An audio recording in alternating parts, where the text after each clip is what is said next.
감사합니다. 오늘은 하나님의 나라, 인간의 나라라는 제목으로 함께 나눕니다. 다시 창세기 강해로 돌아왔습니다. 16번째 시간입니다. 창세기 이제 10장으로 들어와서 이제 다시 창세기를 달리려고 하는데요. 지난 강의를 한번 지난 설교를 한번 돌아보려고 합니다.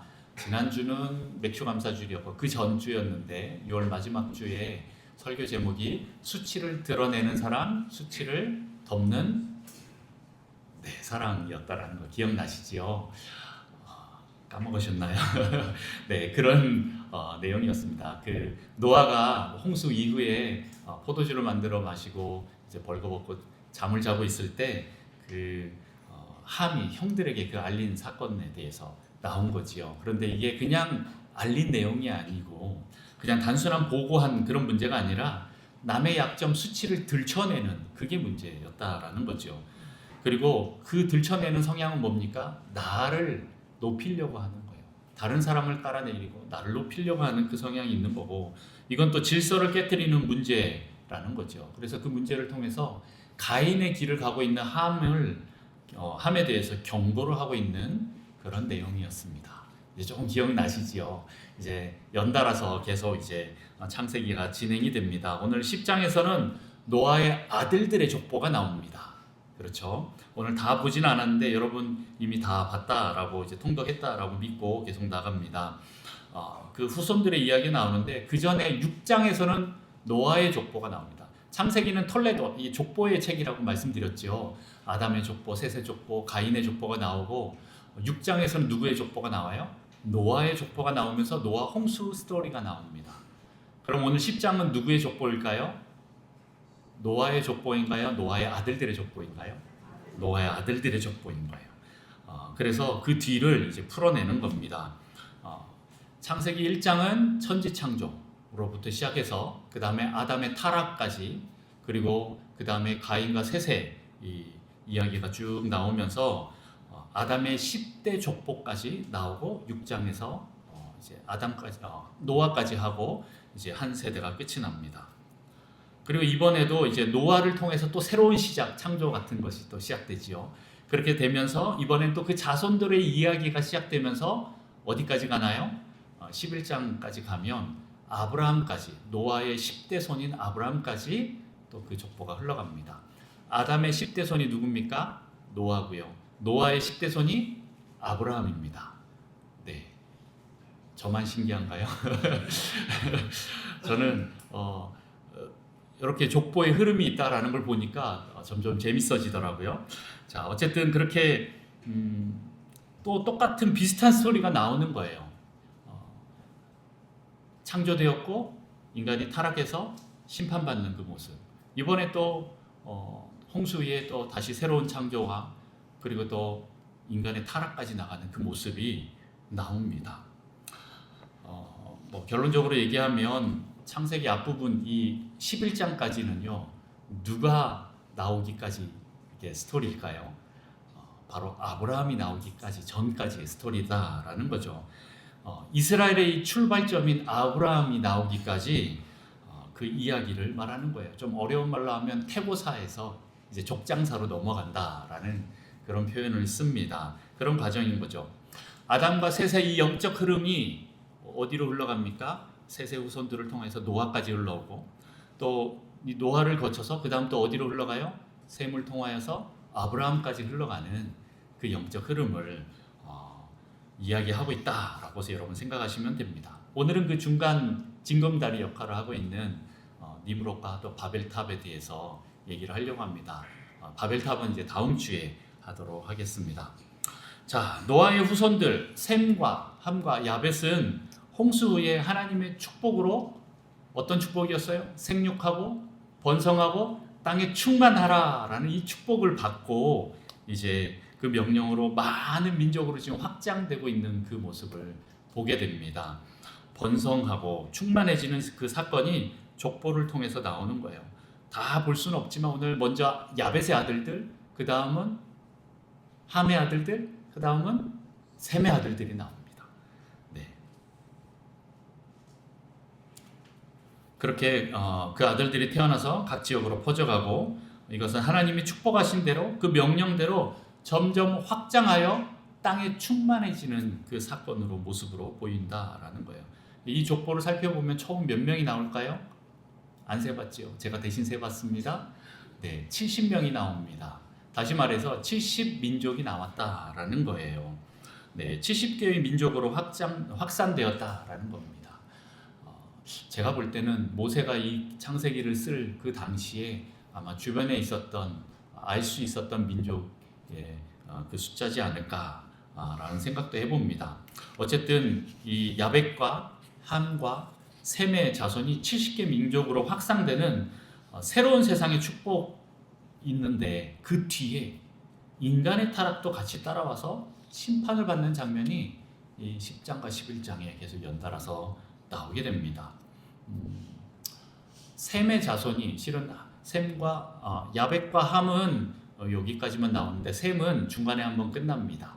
그리고 11장에 바벨탑 사건 이후로 그 다음에 또 족보가 계속 이어져서 아브라함까지 나오는데 제가 볼 때는 그 기준이 바벨탑 사건으로 보인다라는 겁니다. 자, 그럼 많은 자손들의 이름이 오늘 쫙 나오는데 그 가운데 그 중에 한 사람이 좀 특별하게 기술되어 있습니다. 그 셋의 자손들을 족보를 쭉 기술할 때 또 튀는 사람들이 있었죠. 누구죠?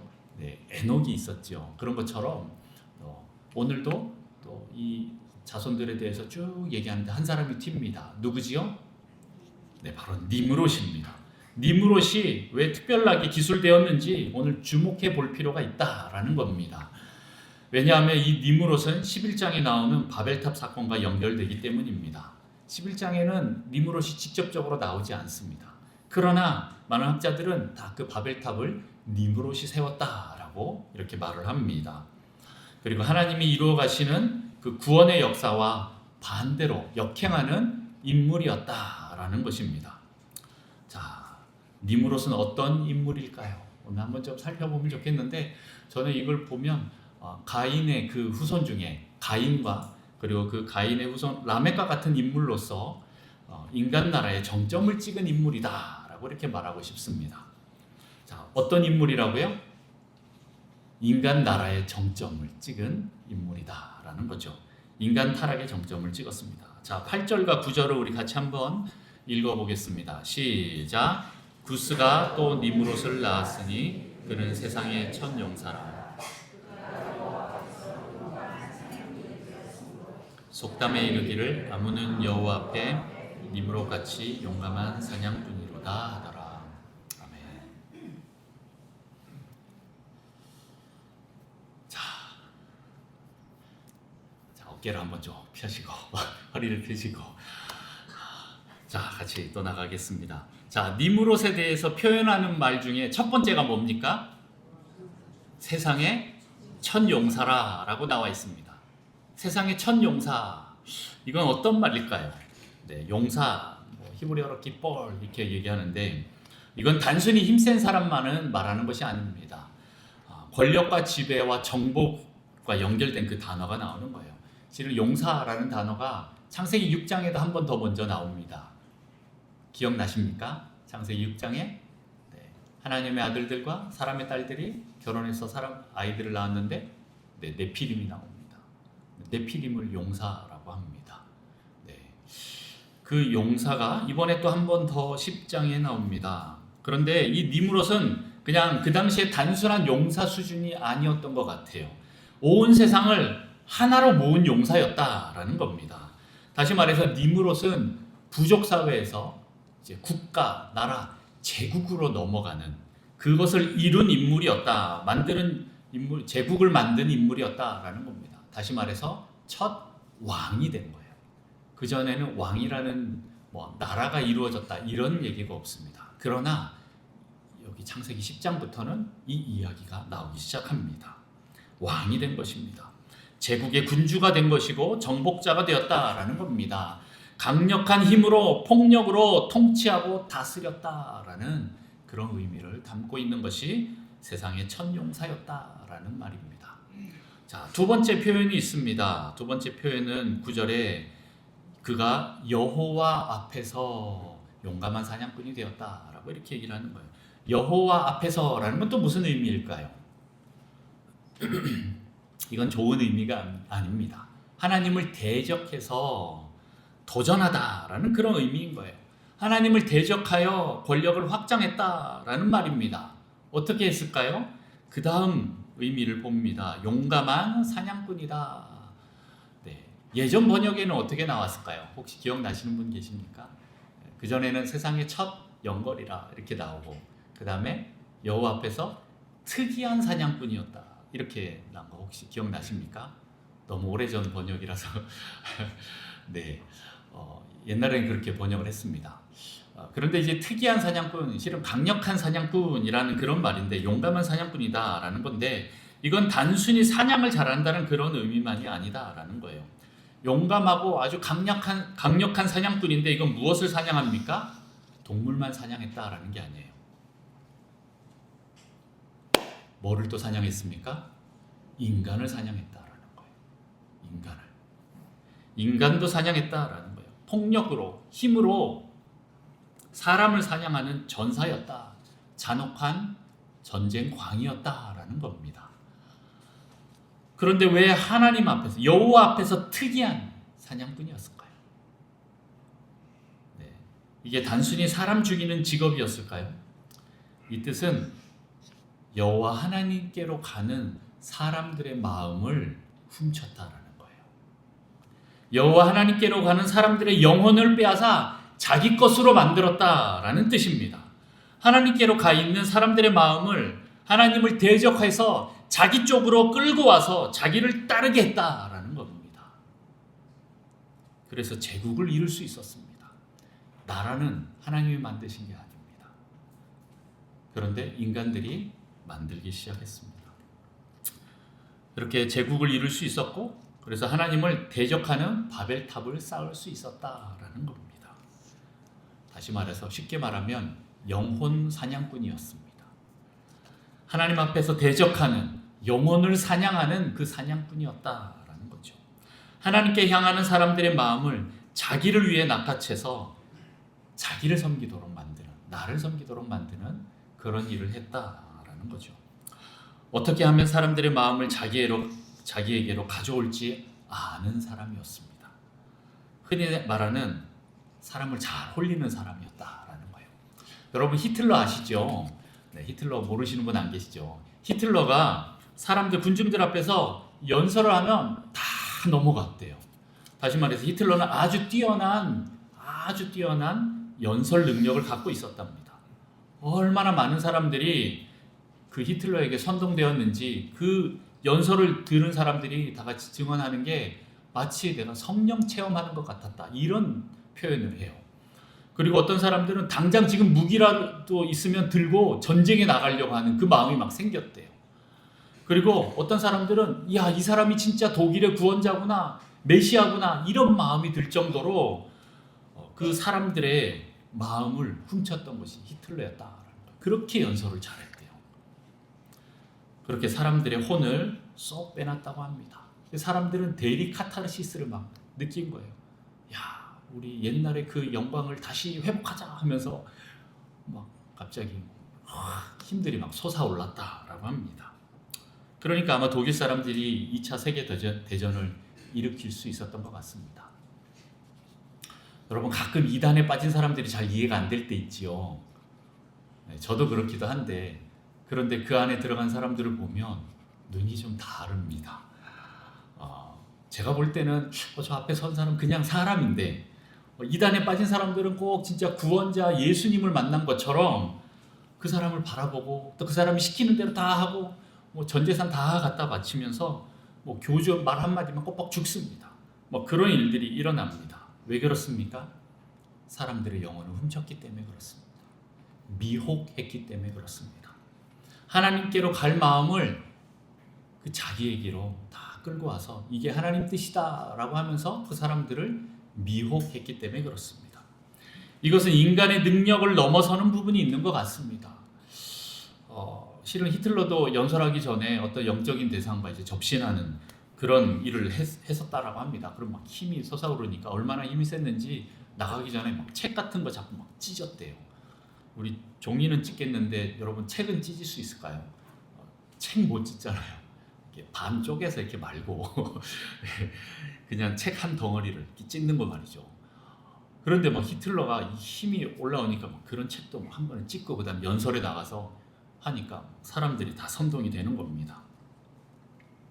사이비 이단 교주들도 그렇게 어떻게 보면 하나님이 아닌 어떤 귀신의 힘에 힘입어서 그렇게 하는 것이지 않을까라는 생각이 듭니다. 자, 오늘 니므롯이 아마 그랬던 것 같습니다. 니므롯은 하나님을 대적할 만한 인물이었습니다. 실은 재능도 많고 능력도 많고 힘도 세고 사냥도 잘하고 잘 싸우고 무엇보다 사람들의 마음을 움직이는 그 능력이 있었다라는 겁니다. 그래서 그것을 하나님이 아닌 자기에게로 끌고 와서 자기를 섬기도록, 니므롯을 섬기도록 했다라는 거죠. 자기를 우상화했고 신격화했고 교주화했다라는 겁니다. 실제로 우상을 만들기 시작했대요. 뭐 지금도 이제 지구라트나 아니면 또 학자들이 뭐 바벨탑을 발견했니만이 하면서 이렇게 바벨탑 밑에 가 보면 수많은 우상들이 나온대요. 세계 곳곳에 보면 실은 피라밋이 많습니다. 피라밋을 만든 이유가 뭔지 아십니까? 하늘 높이 올라가서 거기서 인신 제사를 지내거나 아니면 어떤 동물 제사라도 지내서 하나님과 맞닿으려고 하는 그런 부분이 있습니다. 근데 거기에 올라가는 유일한 한 사람이 바로 그런 대장 역할을 하는 것이죠. 그러면서 내가 신의 뜻을 받았다라고 하면서 통치하고 다스리는 겁니다.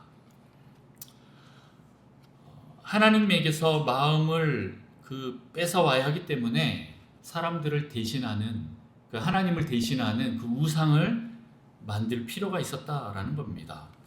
그리고 그 우상은 인간의 내면 안에 있는 그 탐욕을 표현하는 것이었습니다. 결국 하나님 대신 자기 자신을 믿고 따르라는 그런 자기가 하나님 되고자 하는 인간의 처음 타락했던 모습으로 돌아가도록 했습니다. 그래서 하나님에 대해서 반역을 하면서 자신들의 이름을 내고 서로 흩어짐을 면해서 하나님을 대적하자고 뭉치면서 바벨탑을 지었습니다. 창세기 11장 4절 말씀을 한번 볼까요? 다 같이 한번 읽어봅니다. 시작.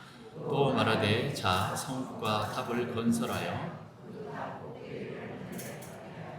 우리 이름을 내고 온 짐인 흩어짐을 면하자 하였더니 네, 자신들의 이름을 내고 흩어짐을 면하자라고 이렇게 얘기를 하고 있는 거예요. 니므롯이 자신이 신이 되기 위해서 사람들에게 있는 하나님에 대한 그 상처, 뭐가 있을까요?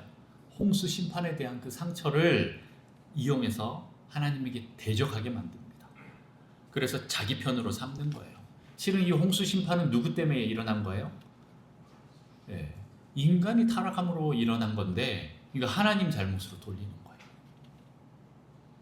그렇게 해서 그 하나님이 잘못했다. 하나님이 또 잘못하면 우리와 반대로 대적할 수 있다. 그런 마음들을 계속 일으키는 겁니다. 결국 사람들은 그 니므롯에 이용당합니다.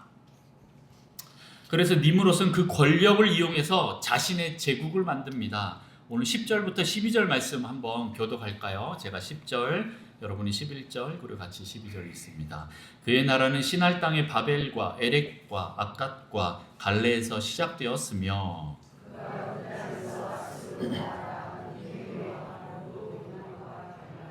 같이 있습니다. 및 니느웨와 갈라 사이에 레센을 건설하였으니 이는 큰 성읍이라. 네, 지금 니므롯이 건설한 그 도시들, 나라들이 나오는데 저는 이걸 보면서 가인의 도시를 좀 연상케 합니다. 하나님이 가인에게 뭐라고 하셨죠? 유리해라, 유리방황하라 라고 했는데 어떻게 합니까? 그렇게 하지 않고 에덴 동쪽 놋 땅에 가서 거기서 거주하면서 가인의 성을 짓습니다. 성의 이름이 뭐예요? 에녹성입니다. 에녹성을 쌓았습니다. 오늘 하나님이 노아 홍수 이후에 생육하고 번성하고 땅에 충만하라 라는 그 명령을 우리에게 주셨는데 그래서 막 확장하면서 나가고 있었는데 더 넓게 세상에 충만해지려고 퍼지고 있는데 니므롯이 그 흩어진 마음들을 그 사람들의 마음을 딱 가져와서 자기 쪽으로 모으는 겁니다. 그리고 더 뭉치게 하는 겁니다. 그리고 땅에 충만하라는 명령에 역행할 뿐만 아니라 그것을 하나님을 대적하기 위해 그들이 모이기 시작하는 것으로 만든 겁니다. 그리고 이 도시와 성읍들을 만들기 시작했습니다. 이 니므롯의 제국은 시날 땅에서 출발해서 바벨과 에렉과 아깝과 갈레와 아수르와 니느웨와 르호보딜과 갈라와 레센과, 한 도시 성읍 세우는 것도 쉽지 않았을 텐데 정말 많이도 세웁니다. 이 도시들은 나중에 메소포타미아 문명을 이루게 됩니다. 그런데 또 나중에 더 가다 보면 이스라엘 나라를 괴롭히던 나라들이죠. 여기서 또 한 가지 더 새로운 사족인데, 여기 아수르가 나오잖아요. 이제 아수르는 실은 셈족입니다. 이 니므롯은 함족이잖아요. 이게 함족이 세운 나라들인데, 이 아수르는 원래 셈의 민족이에요. 근데 아마 아수르로 나아갔다라고 하는 것을 보면 결국 니므롯이 그 아수르를 정복한 것 같아요. 니므롯의 제국이 됩니다. 그리고 거기에 니느웨를 세우죠. 자, 어쨌든 시날 땅에서 시작하여서 아수르까지 결국 니므롯의 제국이 됩니다. 니므롯의 왕국, 그 나라가 되었다라는 것이죠. 자, 이것이 니므롯입니다. 이렇게 첫 왕이었고 폭군이었던 이 니므롯은 잘못된 영웅이었고 인간 제국의 왕이었다라는 거죠. 다른 사람을 폭력과 폭압으로 짓밟고 착취해서 자기가 그 위에 군림하는 사람이었습니다. 성경에서 말하는 자기중심성, 이기성의 대표적인 모델이었다라는 거죠. 권위주의자이면서 독재자였다. 자기만 인정받고 추앙받으려고 하고 결국 자기가 신이 되려고 한 그런 사람이었습니다. 그리고 실제로 니므롯이 죽고 나서 진짜 우상이 됩니다. 그의 어머니이자 아내인 세미라미스가 니므롯이 죽고 난 뒤에 남편 없이 유복자 담무스를 낳아요. 제가 이거 예전에 한번 주일 저녁 예배 때 한번 말씀드렸죠. 이게 무슨 말인가 하면은 전에 한번 창세기 6장 할 때 그 저녁 예배 한번 설교 한번 들어보시면 좋겠습니다. 그러면서 그 세미라미스가 한 말이 뭐냐면 니므롯이 태양신이 되어서, 니므롯이 죽었잖아요. 근데도 아들이 낳았어요. 니므롯이 태양신이 돼서 지금 내 뱃속으로 잉태했다. 다시 들어왔다. 그래서 이렇게 나왔다라고 이렇게 얘기를 하면서 신격화했다라는 거예요. 이게 실은 전 세계에 나가 있는 태양신 그 전설의 모태가 됩니다. 세미라미스 자신은 여신이 되고 니므롯이 태양신이 되고 아들 담무스가 또 하나의 또 신이 되는 것입니다. 이게 각 민족에 가면 다 비슷비슷한 그런 태양신 설화로 남아 있습니다. 자, 결국 이 니므롯은 무엇입니까? 적그리스도의 표상이다라는 거예요. 니므롯은 하나님을 대적하는 적그리스도의 표상입니다. 내가 하나님이 되고 내가 원하는 것은 이루어야 하고 나를 위해 다른 사람은 짓밟아도 되는 이기적이고 자기 중심성으로 똘똘 뭉친 인간 타락의 정점을 보여주는 그런 인물이었다라는 거죠. 그는 영웅심, 자존심, 명예심으로 똘똘 뭉친 사람이었습니다. 물론 이것들이 어떤 면에서는 조금 중요한 부분도 있지만 이것이 많이 타락했습니다. 유대인 역사가 요세푸스, 여러분 아시죠? 요세푸스라는 그 유대인 역사가가 있는데 니므롯에 대해서 다음과 같이 설명합니다. 사람들이 하나님 때문이 아니라 니므롯 때문에 행복을 누린다고 설득했고 차츰 사람들 위해 절대자로 군림하기 시작했다. 그는 또한 하나님이 세상을 다시 물에 잠기게 하려 한다면 하나님께 보복하겠다고 말했다. 그래서 그는 물이 미치지 못할 만큼 높은 탑을 쌓아 자기 선조들을 멸하신 하나님께 보복하려고 했다라고 하면서 요세푸스는 니므롯에 대해서 이렇게 기록하고 있는 것입니다. 함의 그 반권위 정신을 그 3대 손인 니므롯에게 유전되어서 적그리스도의 그림자가 나타났다라는 거죠. 즉 적그리스도의 모습으로 하나님을 대적했습니다. 여러분, 적그리스도는 종말의 때에만 나타나는 것이 아닙니다. 많은 사람들이 종말의 때에만 적그리스도가 나타나나 보다 이렇게 생각할 수 있죠. 아닙니다. 여러분, 지금도 내 안에서 적그리스도가 나타날 수 있습니다. 왜냐하면 여러분 안에 하나님을 대적하고 자기만 높이길 원하고 다른 사람을 지배하려고 하는 그런 사람은 적그리스도의 영이 그 사람을 탁 지배합니다. 그러면서 그래, 예수님이 그리스도가 아니라 네가 하나님이야, 네가 신이 돼야 돼, 너 마음대로 해 라고 부추깁니다. 그리고 혼자만 그렇게 하지 않습니다. 다른 사람들을 설득해 같이 하나님을 대적하게 합니다. 나만 하나님을 대적하면 문제가 있잖아요. 더 많은 사람들을 끌고 와서 선동을 해서 같이 하나님을 대적해야 나도 힘을 받기 때문에 그렇게 사람들을 끌고 옵니다. 결코 혼자 죽지 않습니다. 혼자만 떠나지 않습니다. 꼭 다른 사람들을 데리고 반항합니다. 이런 적그리스도의 그 영적 흐름은 전 인류를 통해서 계속 드러납니다. 성경을 통해서도 나타나고 또 우리 주변을 보면 지금도 흔하게 볼 수 있다라는 거죠. 그리고 특히 교회를 깨트리는데 이 적그리스도의 영적 흐름은 굉장히 큰 영향력을 발휘합니다. 힘을 씁니다. 하나님을 대적하기 위해서는 이 교회를 깨트려야 되기 때문에 그렇게 갑니다. 자, 그러면 이런 인간의 나라와 반대되는 하나님의 나라는 어떤 나라입니까? 자, 하나님의 나라는 누가 통치합니까? 까먹으셨나요? 아니면 졸리신가요? 재미없으신가요? 네, 아니면 인정하고 싶지 않으신가요? 너무 쉬운 질문이어서 이렇게 흥치풍했나요? 네, 하나님의 나라는 누가 다스리시는 거죠? 하나님이 다스리는 거예요. 네.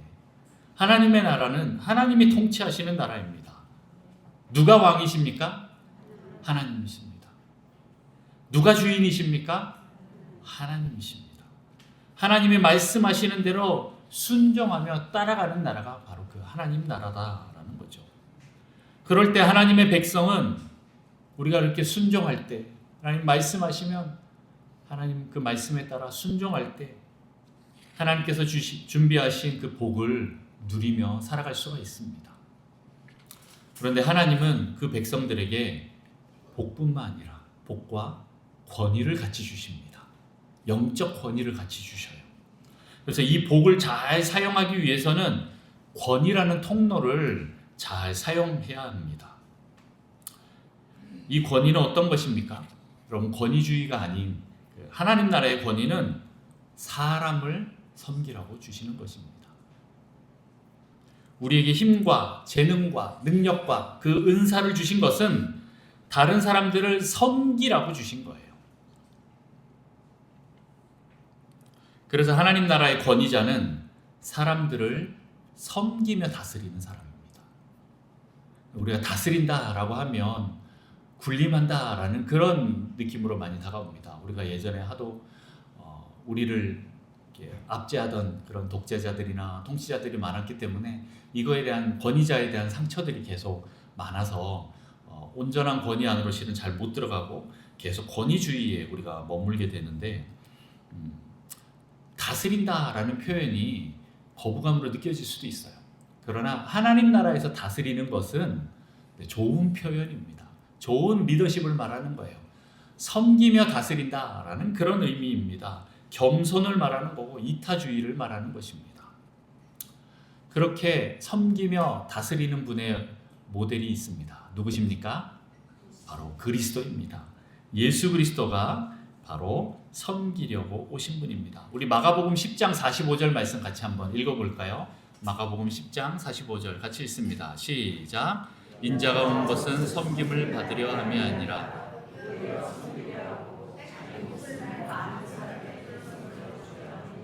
아멘. 네. 오히려 섬기려 하고 자기 목숨을 많은 사람의 대속물로 주려고 하신 분이 예수님이시다라는 겁니다. 실은 예수님은 섬김을 받아야 할 분입니다. 맞지요? 우리가 예수님을 섬겨야 되는데 오히려 예수님이 어떻게 합니까? 그 보좌를 내려놓고 성육신 하셔서 우리에게 다가오셔서 말구유에 태어나셔서 오히려 우리를 섬기셨어요. 제자들의 발을 씻기시고 우리를 위하여서 자기의 그 생명까지도 바치셨어요. 그분이 바로 예수 그리스도이십니다.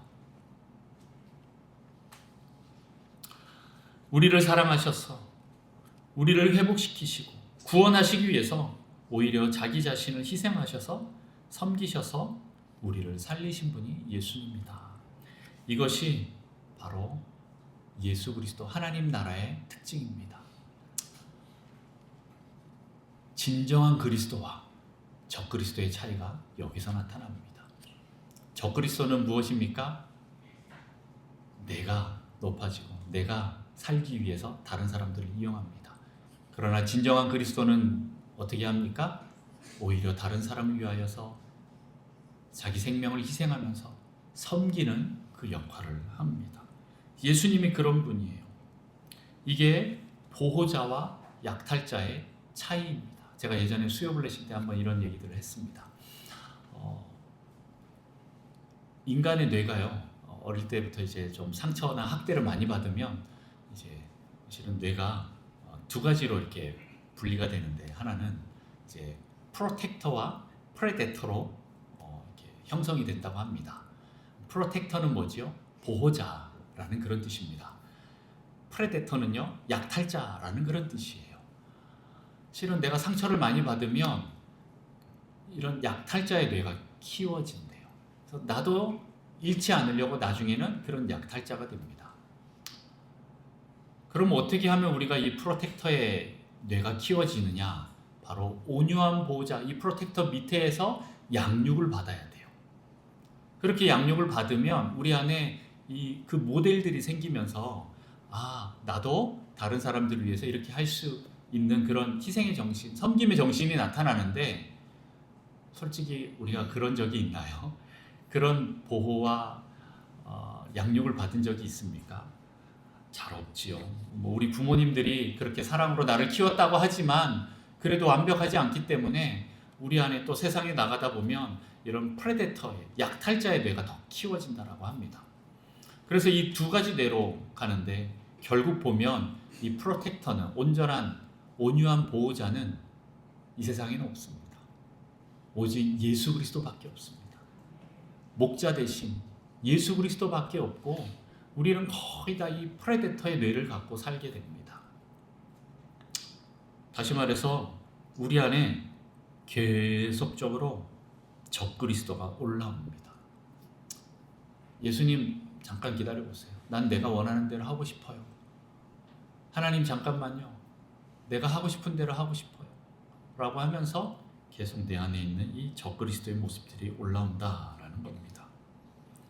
여러분, 이 두 차이를, 온유한 보호자와 약탈자, 진정한 그리스도와 적그리스도의 차이를 여러분 잘 구별하시고 누구를 따라가셔야 될지, 또 누구의 나라에 있어야 될지 여러분 잘 선택하시기를 축복합니다. 자, 아까 전에 영혼과 자존심과 명예심이 이 니무롯의 특징이었다, 이런 적그리스도의 마음을 갖고 있는 사람의 특징이었다라고 했습니다. 여러분, 우리 안에 있는 이 삐뚤어진 영웅심은 어떻게 해야 회복이 될까요? 다른 사람을 섬길 때 치료가 됩니다. 다른 사람을 섬기셔야 됩니다. 여러분, 내 안에 있는 이 그릇된 자존심에서 벗어나려면 어떻게 해야 됩니까? 예수님처럼 겸손을 배워야 합니다. 자신을 낮출 줄 알아야 합니다. 여러분, 내 안에 있는 이 헛된 명예심을 어떻게 벗어나야 할까요? 오직 예수 그리스도의 이름만 높여야 합니다. 내가 높아지고자 했던 것을 내려놓고 예수님의 이름만 높이는 일을 계속 해야 됩니다. 오늘 니무롯을 살펴보면서 혹시 내 안에도 이런 비슷한 모습을 발견한 분은 안 계십니까? 저는 제 안에서 참 많이 발견합니다. 나도 내가 더 인정받기를 원하고, 더 칭찬받기를 원하고, 내가 더 드러나기를 원하고, 어떤 때는 하나님이 하라고 하는 것대로 나는 순종하기 싫고 그냥 내가 원하는 대로 하고 싶고, 이런 마음들이 계속 올라옵니다. 여러분은 어떻습니까? 나는 지금 누구의 나라를 세우고 있습니까? 지금 내 나라를 세우고자 하는지, 아니면 하나님 나라에서 철저히 하나님께 순종하며 그 안으로 들어가려고 하는지 여러분 돌아보시기 바랍니다. 자기중심적이고 이기적으로 살지는 않았는지 돌아보십시오. 여러분은 어떤 나라에 속하길 원하십니까? 하나님의 나라입니까? 아니면 인간의 나라입니까? 여러분은 누구의 이름이 드러나길 원하십니까? 내 이름입니까? 아니면 예수 그리스도의 이름입니까? 하나님께서 여러분에게 은사와 직분을 주신 이유가 무엇입니까? 하나님은 우리를 아무렇게나 만드시지 않았습니다. 아무데나 놔두신 것이 아닙니다. 우리가 왜 지금 이때 대한민국에, 그것도 이 북성실교회에 있겠습니까? 다 그분의 목적에 따라서 여러분을 부르시고 배치하셨습니다. 여러분, 누구 중심으로 모여야 합니까? 나 중심으로 모여야 합니까? 아니면 그리스도 중심으로 모여야 합니까? 여러분의 가정, 직장, 학교, 교회, 사회, 이 나라에서 여러분 이 사명을 감당하라고 하나님께서 여러분을 보내셨습니다. 바로 이웃들을 섬기라고 여러분을 보내셨습니다. 이것이 리더십이고 진정한 권위로 사용되는 것입니다. 여러분을 통해서 그 사랑이 이 공동체에 흘러가는지, 여러분을 통해서 이 복이 흘러가는지, 여러분을 통해서 예수님의 이름이 선포되고 있는지 여러분 돌아보시기 바랍니다. 그래서 여러분에게 여러분을 통해서 예수 그리스도가 나타나시기를 축복합니다. 여러분은 여러분을 이용하고 약탈하려고 하는 그런 적그리스도의 나라에 들어가길 원하십니까? 아니면 온유한 보호자, 목자 되시는 예수님을 그리스도로 주인으로 모시고 따라가는 그 하나님의 나라에 들어가기를 원하십니까? 우리 모두 하나님 나라에 있기를 간절히 축원합니다. 기도하겠습니다. 하나님 아버지 감사합니다. 오늘 이 말씀을 통하여 나를 돌아볼 수 있게 하셔서 감사합니다. 하나님, 내 안에 적그리스도의 마음들이 스물스물 올라오는 것을 보고 깜짝 놀랍니다. 나는 그래도 하나님을 잘 섬기는 사람이다 라고 생각했지만 결국에는 내가 섬김을 받기를 원하고, 내가 더 높아지기를 원하고, 내 이름이 더 드러나기를 원하는 이 적그리스도의 마음을 보게 됩니다. 내 안에 있는 이 탐욕과 교만을 보게 됩니다.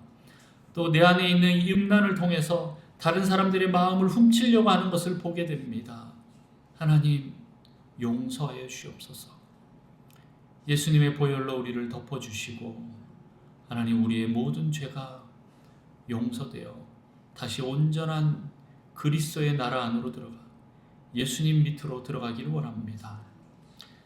온유한 보호자이신 그 예수님 안으로 들어가는 것을 방해하는 모든 것들을 하나님 제거하여 주시고 우리의 뇌와 마음을 바꿔주시고 온전히 예수님께 순종하며 나아가는 저희가 될 수 있도록 하나님 축복하여 주옵소서.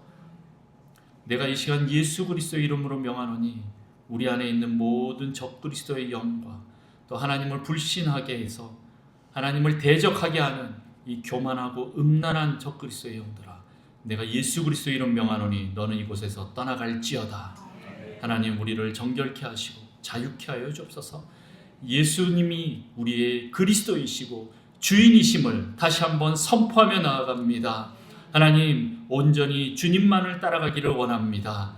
하나님, 은혜를 베풀어 주시고 역사하셔서 온전한 하나님 나라 가운데 들어가는 저희 될 수 있도록 축복하여 주옵소서. 오늘도 주님과 동행하겠습니다. 주님 손 붙잡고 나아가겠습니다. 주님 말씀하여 주옵소서. 감사드리며 예수님의 이름으로 기도합니다. 아멘.